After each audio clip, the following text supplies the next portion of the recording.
আই মাতৃসকল, সভাত উপস্থিত সাংবাদিক বন্ধু বান্ধৱীসকল আৰু সুধীবৃন্দ, আজি আমাৰ বাবে এটা অতি গৌৰৱৰ দিন। আজিৰ পৰা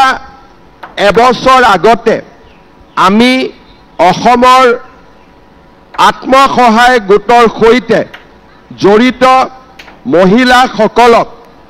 অৰ্থনৈতিকভাৱে শক্তিশালী কৰিবলৈ মুখ্যমন্ত্ৰীৰ মহিলা উদ্যমিতা আঁচনি বা সৰুকৈ লাখপতি বাইদেউ আঁচনি আমি আৰম্ভ কৰিছিলোঁ। যেতিয়া এই আঁচনিৰ বিষয়ে প্ৰথম আমি আলোচনা কৰিছিলোঁ, তেতিয়া আমি দেখা পাইছিলোঁ যে অসমত 4 লাখ গাঁও আৰু নগৰ মিলি আত্মসহায়ক গোট আছে আৰু 4 লাখ গোটত 10 গৰাকীকৈ মহিলা অৰ্থাৎ 40 লাখ মহিলা আজি আমাৰ আত্মসহায়ক গোটৰ সৈতে জড়িত হৈ আছে। আগলৈ আমি যদি যাওঁ তেতিয়াহ'লে নতুনকৈ আৰু কিছু আত্মসহায়ক গোটো গঠন হৈছে। তাৰ পিছত আমি যেতিয়া হিচাপ কৰিলোঁ, আমি দেখা পালোঁ যে 40 লাখ মহিলা আমাৰ আত্মসহায়ক গোটৰ সৈতে জড়িত হৈ আছে। তেতিয়া আমি প্ৰথমতে হিচাপ কৰিলোঁ যে আমি মহিলাসকলক কেনেকে আগুৱাই লৈ যাম। আমি যেতিয়া সকলোৱে আলোচনা কৰিলোঁ, তেতিয়া আমাৰ মনত এনেকে এখন আঁচনিৰ কথা মনলৈ আহিলে যে গোটত টকাটো দিয়াৰ পৰিৱৰ্তে, কাৰণ গোটৰ ভিত্তিত আমি বেংকৰ পৰা লোন ল'ব পাৰোঁ, কিন্তু আমি এইবাৰ গোটত পইচাটো নিদি আমি গোটৰ সদস্যসকলক ব্যক্তিগতভাৱে তেওঁলোকৰ বেংক একাউণ্টত আমি দিব পাৰোঁ নেকি। আমি হিচাপ কৰি চালোঁ, 40 লাখ মহিলাক যদি আমি 10,000 টকাকৈ দিব লাগে, আমাক প্ৰথমতে 4,000 কোটি টকা লাগিব। আৰু পিছলৈ আমি যদি মহিলাসকলক আৰু 25,000 টকা দিব লাগে, তেতিয়াহ'লে পিছৰবাৰ আমাক প্ৰায় 10,000 কোটি টকা লাগিব। আৰু যদি আগলৈ গৈ মহিলাসকলক আমি আৰু সহায় কৰিব লাগে, 50,000 টকালৈকে লৈ যাব লাগে, তেতিয়াহ'লে আমাক 20,000 কোটি টকা লাগিব। আমি চিন্তা কৰিলোঁ যে আমাৰ দৰে এখন দুখীয়া ৰাজ্যত আমি 4,000 প্ৰথমতে, পিছত 10,000, তাৰ পিছত আৰু 20,000 ইমান টকা আমি যোগাৰ কৰিব পাৰিম নেকি। আমি সকলোৱে বহুদিন ধৰি আলোচনা কৰাৰ পিছত আমি সুন্দৰ কৰি এই মহিলা উদ্যমিতা আঁচনিখন আমি ৰচনা কৰিলোঁ।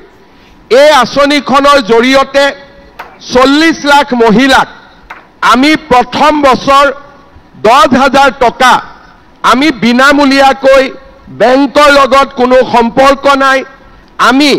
তেওঁলোকক একোখন চেক দিম আৰু 10,000 টকা তেওঁলোকে চৰকাৰৰ পৰা বিনামূলীয়াকৈ পাব। ইয়াৰ পিছত এই 10,000 টকা দি আমি কি কৰিম।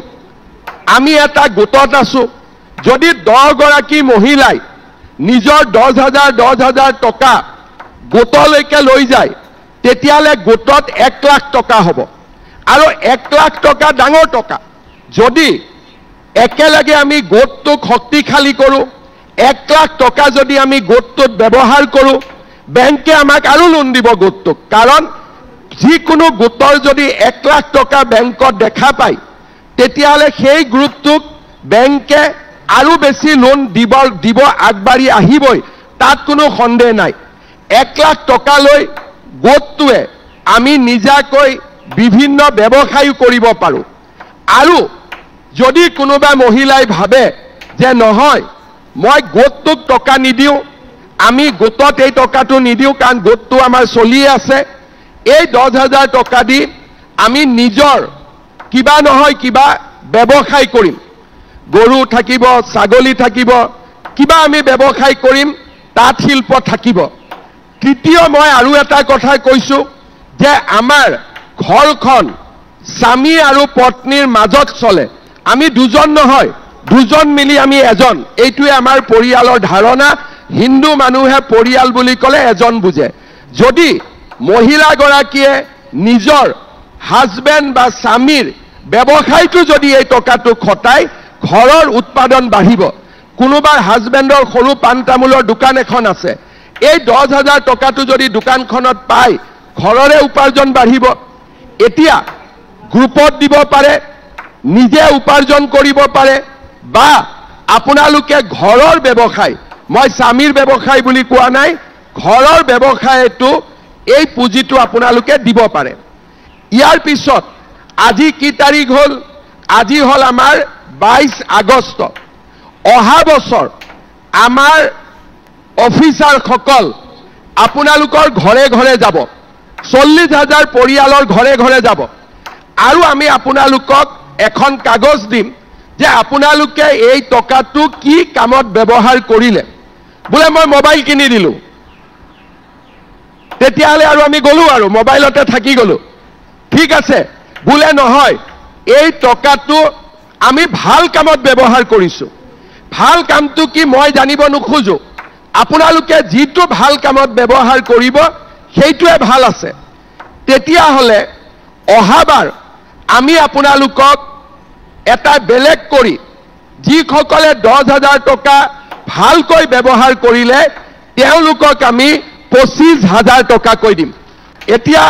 ৰাইজক মই এটাই অনুৰোধ কৰিম বহুত দীঘলকৈ আজি ভাষণ দিয়াৰ প্ৰয়োজন নাই সকলোকে ভাষণ দিব মই আৰু সুবিধা পাম এটা মোৰ অনুৰোধ 70টা কাউন্টাৰ বনাইছে মহিলা হল 40,000 70 পূৰণ 500 যেনে তেনে 35,000 মহিলা হ'ব আমি মিটিং কৰি যোৱাৰ পিছতো চেকখনত লাইন লৈ লওঁতে 3-4টা 5টা বাজি যাব সেইকাৰণে মই দীঘল কৰি কথা আজি নকওঁ কাৰণ আপোনালোকৰ কষ্টও আছে খালি সবৰে নামত চেক আছে গতিকে তাতে দৌৰাদৌৰি কোনেও নকৰিব হ'ব ইয়াত যিমান মহিলা আছে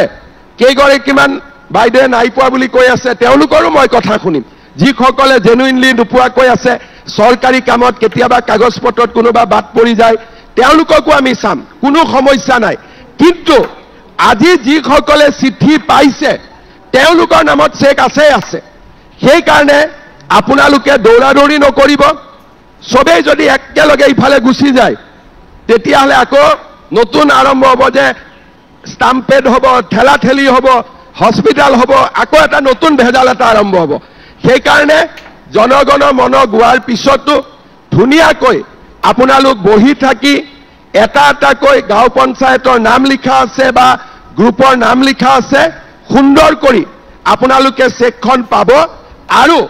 যদি কোনবা ৰৈ যায় জয়ন্ত মল্ল বৰুৱাই আপোনালোকৰ ঘৰত হলেও দি থৈ আহিব ঠিক আছে সেই কাৰণে কোনো দৌৰাদৌৰি নকৰিব সুন্দৰ কৰি এই চেকখন আপোনালোকে ল'ব এতিয়া আপোনালোকে এটা কথা কওক আজি 10,000 টকাটো পালে আৰু ভাল কাম কৰিলে 25,000 পাম বুলি কাৰ কাৰ মনত বিশ্বাস আছে মোৰ ওপৰত কিমানৰ বিশ্বাস আছে সবৰে বিশ্বাস আছে কংগ্ৰেছী বিলাকে ক'ব কিন্তু যে এনেই কৈছে নাপাব বুলি কংগ্ৰেছক বিশ্বাস কৰিব নে মোক বিশ্বাস কৰিব কাক বিশ্বাস কৰিব পাক্কা ধুনীয়া তেতিয়াহলে মোৰ এটাই অনুৰোধ যে এই 10,000 টকা আপোনালোকে ভাল কামত ব্যৱহাৰ কৰিব যাতে এই জায়গাত আহি মই আকৌ আপোনালোকক 25,000 টকা দিব পাৰো হ'ব